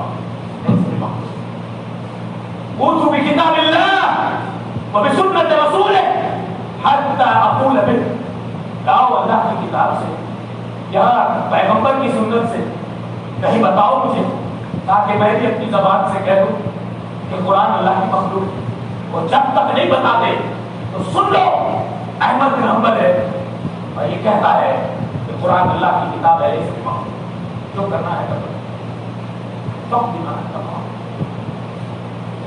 جیل کیا سارے واقعات میں عرض نہیں کروں گا، میں اس لیے کہوں گا آزمائش سیکھیں، سمجھیں، حوصلہ رکھیں۔ جو باتیں ہو رہی ہیں یہ کچھ نہیں، تاریخ کے سامنے اس کا جائزہ لیں، کچھ نہیں، جیسا پہلوں نے برداشت کیا ہے۔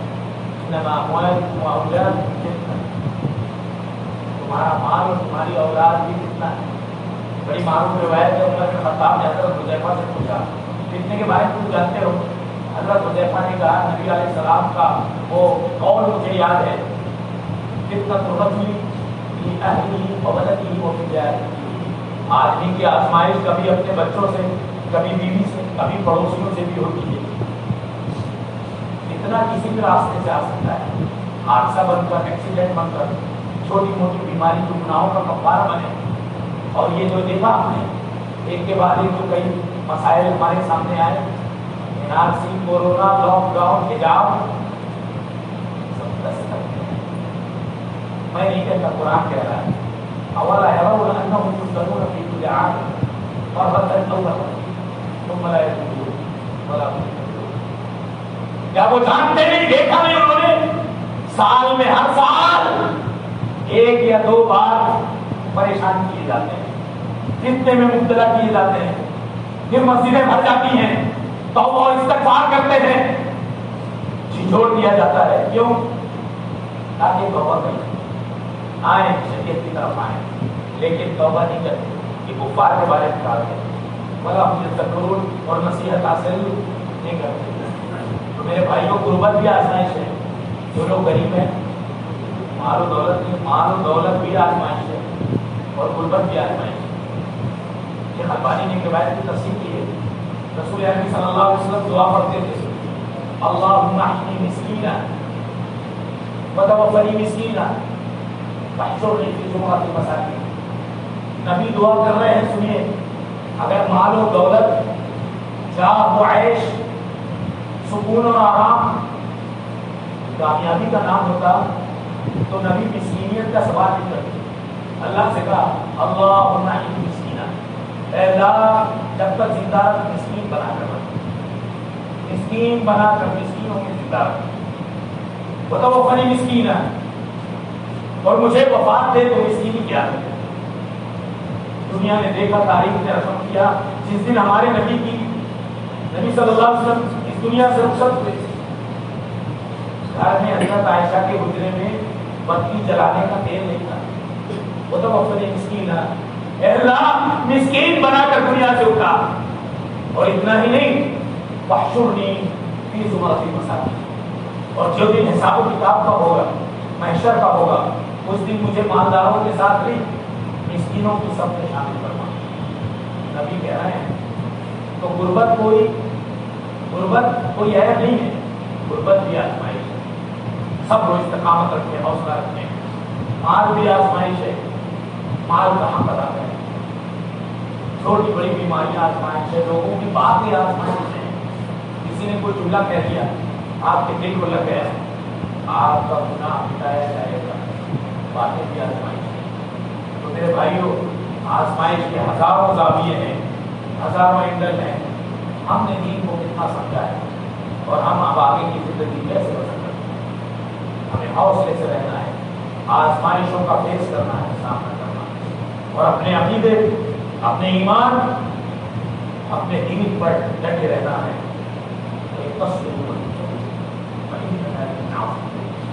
صبر کرو گے اور پرہیزگاری اختیار کرو گے، یہی نبیوں کا راستہ ہے جو دوست ہے۔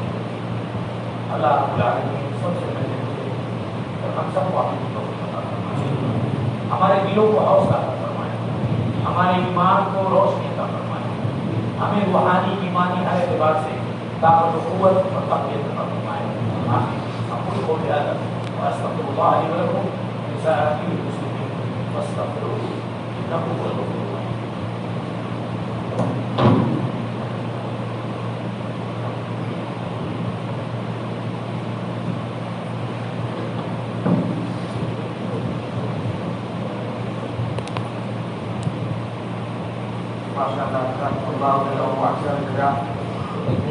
نشو و مؤثر انداز میں شیخ محترم نے ہم سامعین و سامعات کو خطاب کیا، جزاکم اللہ خیر و احسن جزا۔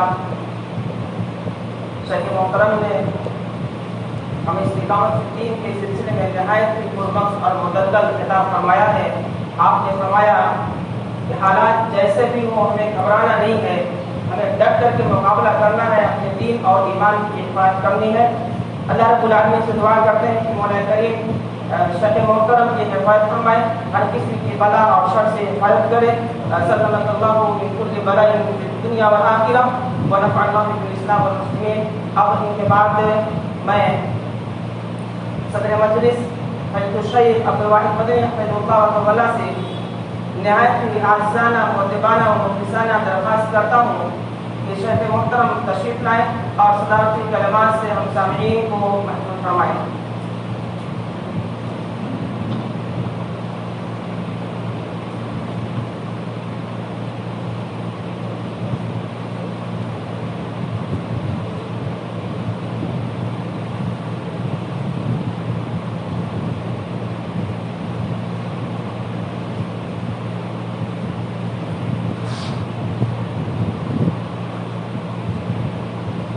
السلام علیکم ورحمۃ اللہ۔ الحمد للہ وحدہ والصلاة والسلام علی من لا نبی بعدہ، اما بعد، اعوذ باللہ من الشیطان الرجیم، بسم اللہ الرحمن الرحیم، قل اللہم مالک الملک تؤتی الملک من تشاء وتعز من تشاء وتذل من تشاء بيدك الخير، وقال النبي صلى الله عليه وسلم من قتل دون ماله فهو شهيد ومن قتل دون أهله فهو شهيد أو دون دمه أو دون دينه فهو شهيد، رواه أبو داود۔ رب اشرح لي صدري ويسر لي أمري واحلل عقدة من لساني يفقهوا قولي، رب زدني علما۔ بزرگان دین، نوجوان ساتھیوں، پیارے بچوں اور اسلامی ماحول، الحمدللہ ابھی آپ نے حالات کی مناسبت سے بڑا ہی پرمغز بیان سماعت فرمایا ہے جو ہمیں حالات سے لڑنے کے لیے تقویت دیتے ہیں۔ وہ واقعات، حادثات، آزمائشیں جو نبیوں پر، انبیاء اکرام پر، رسولوں پر، مومنوں پر کے ساتھ جو پیش آئے اور جن حالات سے انہوں نے مقابلہ کیا اور صبر کے ساتھ، استقامت کے ساتھ اپنے دین پر ڈٹے رہے، ایسے حالات میں جن سے ہمارا گزر ہو رہا ہے، ہم موجودہ حالات کا جائزہ لیں اور قرآن و سنت کی روشنی میں اپنی تاریخ کا جائزہ لیں اور غور کریں تو ایسا لگتا ہے کہ ہمارے ساتھ جو واقعات پیش آ رہے ہیں ان کے مقابلے میں کچھ بھی نہیں۔ ذرا سوچو، جادوگروں نے موسیٰ علیہ السلام کے رب پر ایمان لایا، فرعون نے کیا کیا؟ ایک ہاتھ ایک پیر کٹوایا اور درختوں پر لٹکا دیا۔ اتنا خطرناک واقعہ، کیسے حادثات، اور ان واقعات کو دیکھ کر، ان حادثات کو دیکھ کر اس وقت کے غریب مسلمان اپنے ایمان پر ڈٹے ہوئے ثابت قدم، اور جو ان کا مشن ہے اللہ کے دین کو لوگوں تک پہنچانا، اپنے عمل، اپنے کردار، اپنے اخلاق، اپنے دین کے ساتھ ساتھ باقی رکھتے ہوئے جو ہے لوگوں تک کو اللہ کے دین کو بھی پہنچانا ہے۔ ذرا تصور کرو، ذرا غور کرو، آج کے حالات کا جائزہ لو اور اللہ کے نبی کریم صلی اللہ علیہ وسلم کے دور میں کتنے خطرناک اور تکلیف دہ واقعات گزرے۔ حضرت سمیہ رضی اللہ تعالی عنہ، بوڑھی عورت، کمزور عورت، آپ سوچو، غور کرو، ابھی آپ نے سنا، بیٹا موجود ہے، شوہر بھی موجود ہے، اس کے کپڑے اتارے جا رہے ہیں بوڑھی عورت کی، اس کے بیٹے کے سامنے، شوہر کے سامنے، اور لوگوں کا ہجوم لگا ہوا ہے کہ وہ دین سے پلٹ جا، واپس اپنے باپ دادا کے دین کو پھر سے قبول کر لے۔ اللہ اکبر۔ اس وقت وہ کمزور عورت اپنے دین پر ثابت قدم رہتی ہے اور ساری امت کو امت محمدیہ کی تمام خواتین کو اور تمام مومنوں کو یہ درس دیتی ہے، یہ سبق دیتی ہے کہ حالات جیسے بھی آئے، جس طرح سے بھی آئے، چاہے تمہاری آبروریزی کی جائے، تمہیں لوگوں کے سامنے برہنہ کیا جائے، اپنی شریعت پر ڈٹے رہنا، دین پر ڈٹے رہنا اور عمل کے ساتھ، استقامت کے ساتھ لوگوں تک اللہ کے دین کو پہنچانا ہے۔ حالات سے گھبرانا نہیں ہے مومن کو، مسلمان کو۔ یہ جو قرآن اور سنت میں، احادیث میں جو واقعات و حادثات موجود ہیں کہ کس طرح سے انبیاء کرام کے اوپر ظلم و ستم کیے گئے، ان کو آزمائشوں کی بھٹیوں سے گزرنا پڑا، یہ ہمیں درس دے رہے ہیں، ہمیں سمجھا رہے ہیں، ہمیں بتلا رہے ہیں کہ اے مومنو، تمہارے ساتھ ایسے حالات آنا ہے، یقینی طور پہ آنا ہے۔ تو کیا کرو گے؟ واپس پلٹ جاؤ گے دین سے؟ داڑیاں صاف کر لو گے؟ لباس بدل لو گے؟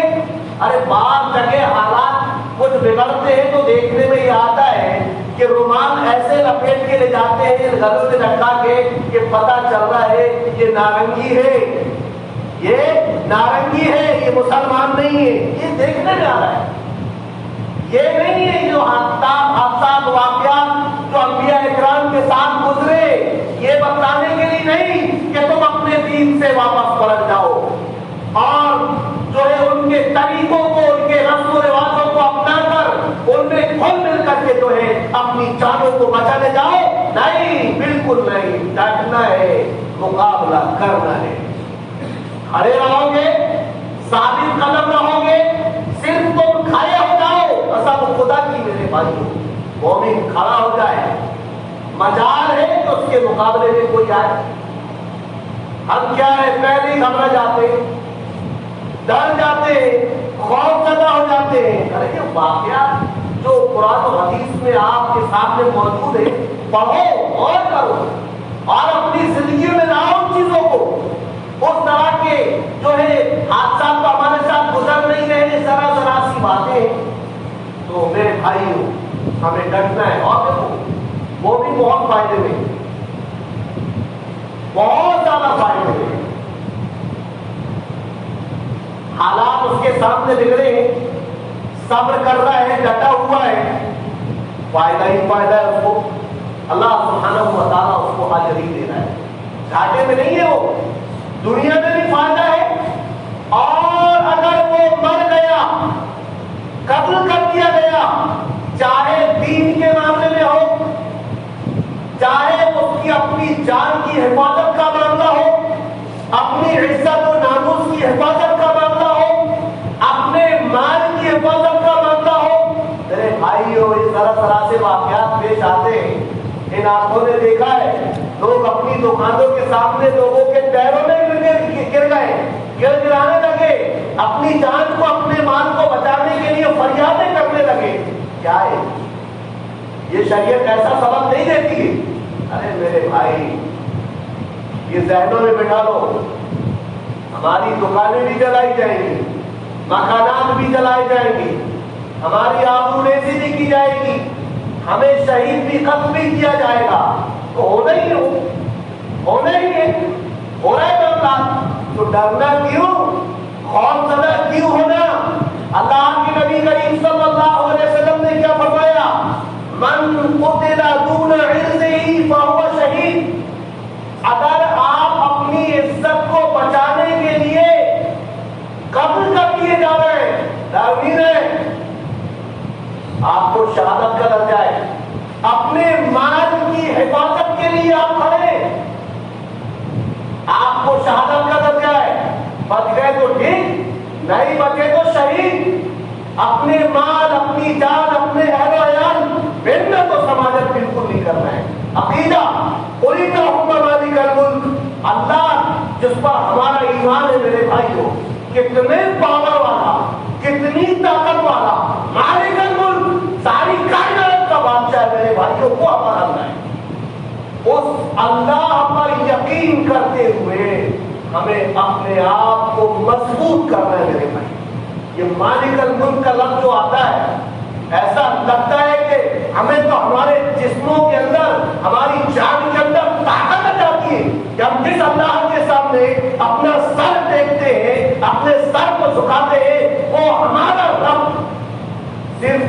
ایک علاقہ نہیں، پوری کائنات کا مالک ہے وہ، خالق ہے وہ، اس کے حکم کے بغیر پتہ بھی نہیں گرتا ہے۔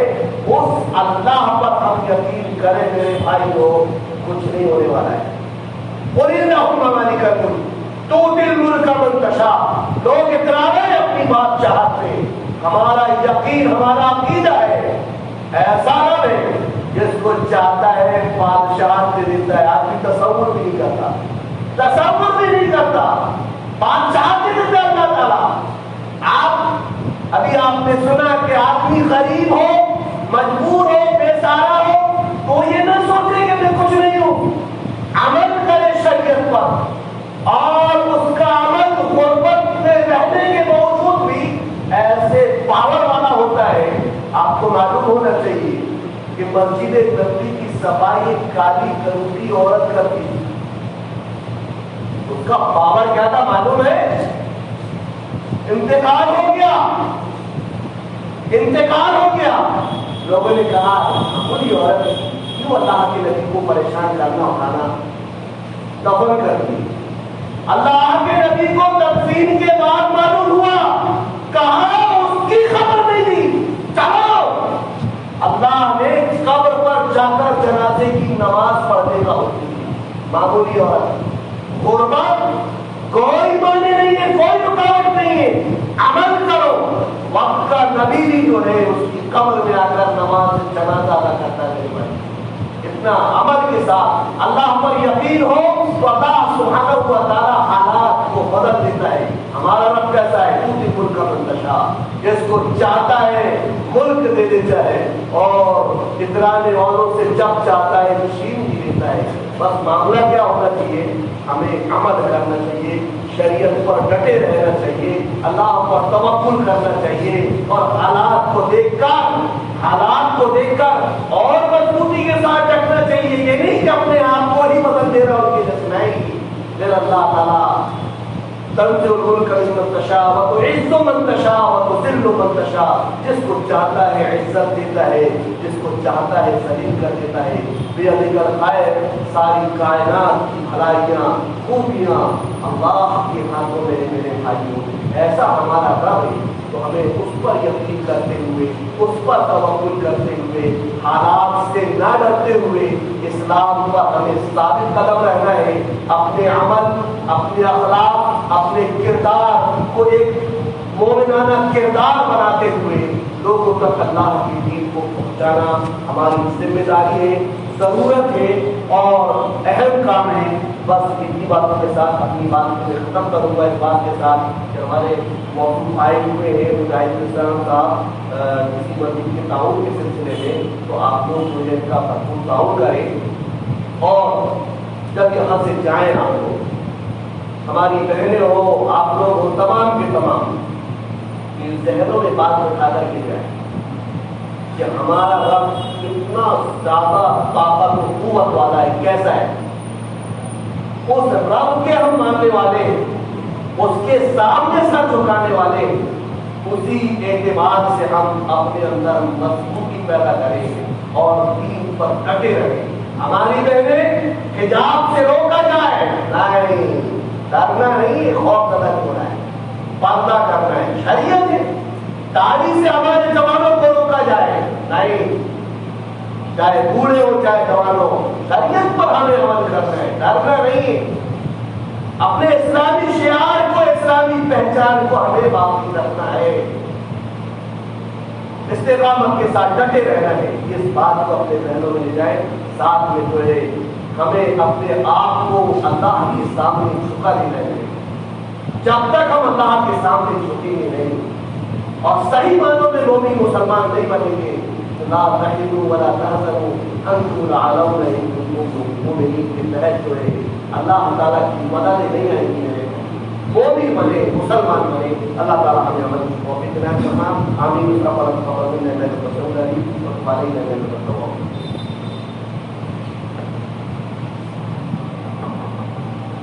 ماشاءاللہ، جزاکم اللہ خیر و احسن الجزاء۔ یہ تھے حضرت الشیخ عبدالواحد سلفی حفظہ اللہ جو آج کے عظیم الشان و محترم الشان تو اکرام کی صدارت فرما رہے تھے۔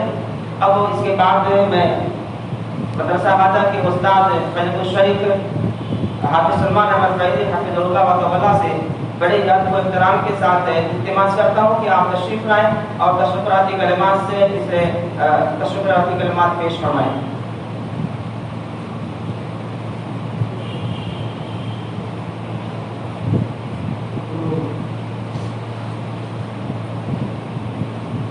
السلام علیکم ورحمۃ اللہ وبرکاتہ۔ جزاکم اللہ خیر و احسن الجزاء۔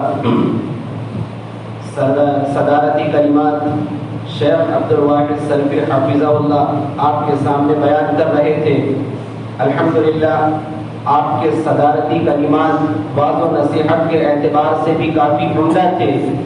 قبل اس کے شیخ سلطان صاحب محمدی حفظہ اللہ جو کہ دور دراز کا سفر کر کے ہم تمام کے سامنے آپ نے اپنے آپ کو پیش کیا اور آزمائش اور اس پر صبر کے تعلق سے ہم تمام کو کتاب اللہ اور سنت رسول کی روشنی میں کچھ مختصر سی باتیں بیان فرما رہے تھے۔ میں شیخ محترم کا بھی شکر گزار ہوں کہ آپ نے اپنے قیمتی وقت کو ہم تمام حضرات کے لیے دیا۔ اللہ تبارک و تعالی آپ کے علم و عمل اور آپ کی عمر میں برکت عطا فرمائے۔ اس کے بعد شیخ عبد الواحد سلفی حفظہ اللہ جو کہ انہوں نے بھی دور دراز کا سفر کر کے ہمارے سامنے اپنے آپ کو پیش کیا، صدارتی کلمات سے ہم تمام کو نوازا۔ میں بھی آپ کا شکر گزار ہوں اور دعا کرتا ہوں کہ اللہ تبارک و تعالی آپ کے بھی علم و عمل اور عمر میں برکت عطا فرمائے۔ اسی طریقے سے جن حضرات نے جن ذمہ داروں نے اس پروگرام کو رکھا میں بھی ان کا دل کی گہرائی سے شکریہ ادا کرتا ہوں اور دعا کرتا ہوں کہ اللہ تبارک و تعالی ان کے علم و عمل میں بھی برکت عطا فرمائے، اور اسی طریقے سے علماء کرام بلا کر کے ہم تمام کو کتاب اللہ اور سنت رسول کی تعلیمات سے روشنی ڈالنے اور اس کے مطابق کما حق عمل کرنے کی توفیق نصیب فرمائے۔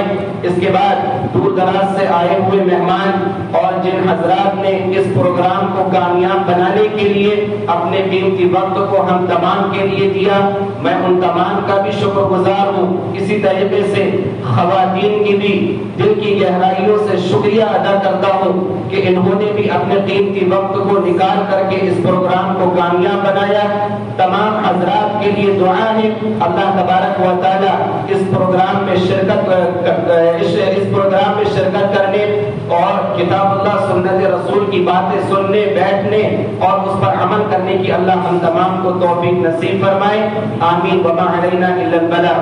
اذان ہوگی، اس کے بعد نماز ہوگی، مجلس کے کفارے کی دعا پڑھ کر ہی اٹھ کر کے جائے۔ سبحانک اللہم وبحمدک اشہد ان لا الہ الا انت استغفرک واتوب الیک۔ والسلام علیکم ورحمۃ اللہ وبرکاتہ۔